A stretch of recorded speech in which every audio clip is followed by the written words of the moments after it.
네, 2022년 3월 2일 이정훈입니다.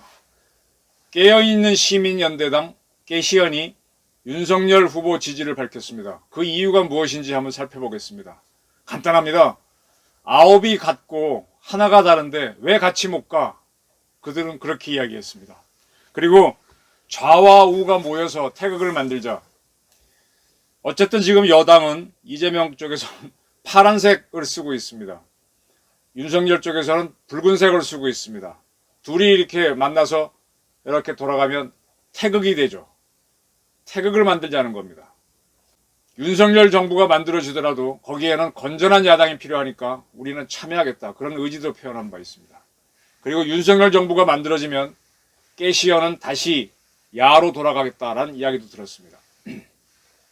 어제 3월 1일 이 깨시연이 서초동에서 집회를 가졌습니다. 이 깨시연은 언젠가요? 2020년인가요? 조국 수호를 외치면서 서초동 검찰 앞에서 친정부 시위를 주도했던 단체입니다. 그렇게 철저하게 문재인 노선을 걸었던 이 조직이 그 같은 서초동에서 윤석열 지지 행사를 가졌습니다. 여기에 윤석열 후보가 찾아갔네요. 그래서 이렇게 얘기했습니다. 부정부패였고 깨끗한 나라를 만들자고 한 생각을 같이 갖고 있는 걸 확인했다. 여러분의 지지로 제가 정부를 맡게 되더라도 늘 시민의 깨어있는 의식으로 저와 저희 정부, 우리 당을 비판하고 견제해 주기를 바란다. 이런 얘기를 했습니다. 상당히 드문 일이 일어났습니다. 이 깨시연 사람들은 행사를 하면서 유권자가 주인이다 라는 편말, 문파니까 2번이다. 문파니까 2번이다. 2번에는 토리 아빠. 네. 토리는 윤석열 씨가 집에서 키우는 유기견 이름이죠. 그리고 토리라는 이 강아지 이름이 문재인 대통령이 키우는 개 강아지도 토리 아니었나요? 네. 그리고 김건희 씨 팬클럽인 건희사랑 피켓도 들었답니다. 깨시연은 이런 것들을 자기 유튜브인 깨시연 TV에 공개를 했습니다. 그리고 그 트위터에다가는 열이 서초에 옵니다라고 했거든요. 열이는 지금 이쪽 사람들은 문재인 대통령은 마지막 이름 따서 이낙연이는 연이, 윤석열이는 열이 이렇게 부릅니다. 열이 서초에 옵니다. 이 윤석열 후보 지지를 한 이 이민구 대표죠.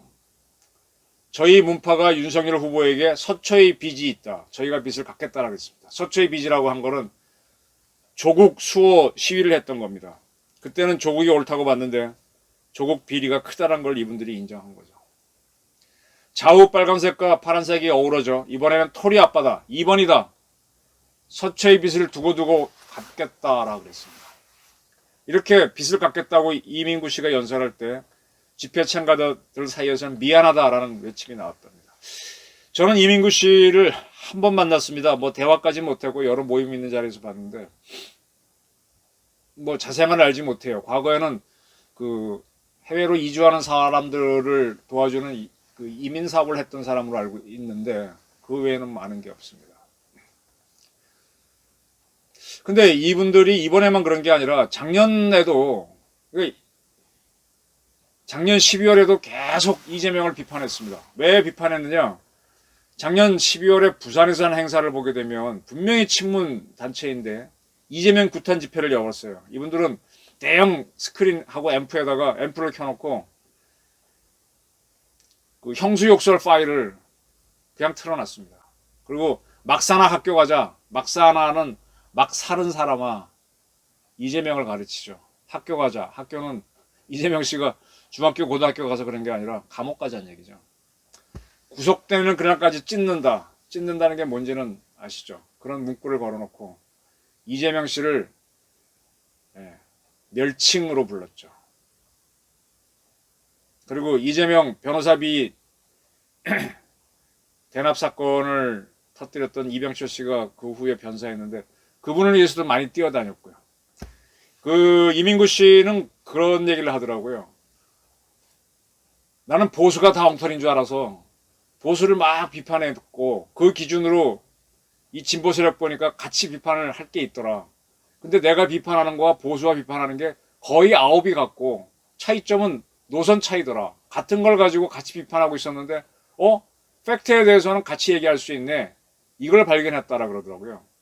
그래서 지금 문재인 정권이 한 특히 이재명 씨가 지금 저지른 가족 비리, 본부자 비리 제가 깨도비 까도비 하도 말이 바꾸니까 그때 달라요. 그그다이라 그러는데 그런 것들을 보면서 이건 도저히 묵갈 수가 없다. 내가 진보의 길을 가더라도 이건 묵갈 수 없다. 그래서 그 척결을 하기 위해서 윤석열을 지지한다. 그러나 윤석열 씨가 정부를 만들면 우린 다시 시민단체로 돌아가서 윤 정권의 비리를 파겠다.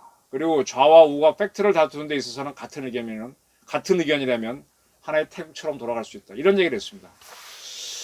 그래서 이제 저는 이런 걸 보면서 한국의 시민단체들이 이 과거의 보수단체들은 국정원의 돈을 받아가지고 했죠. 국정원에서 여러 가지 명목으로 돈을 주죠. 에이전트 비용이라든지 뭐 여러 가지 아니면 주선을 해준다든지 기업체에서 받게. 그래갖고 시민단체들에서 상당히 거기서 비리가 됐다면 그 같은 방법을 지금 문재인 정권이 그대로 썼단 말이에요. 문재인 정권에서 설치고 있는 시민단체들이 문재인 정권에서 지방정권을 다 먹었잖아요. 그 지방정권, 서울시 같은 경우 박원순 캠프에서 박원순 시장 있을 때 얼마나 많은 돈을 시민단체에 나눠줬습니까? 다른 지역도 마찬가지고요. 85%가 민주당 지방정부였으니까. 거기서 온갖 이 관제 단체가 나왔는데, 깨시언은 이걸 일단은 거부하고 자기 스스로 판단해서 하는 것 같아요. 모르겠어요. 돈까지는 모르겠는데, 저는 우리나라 NGO들이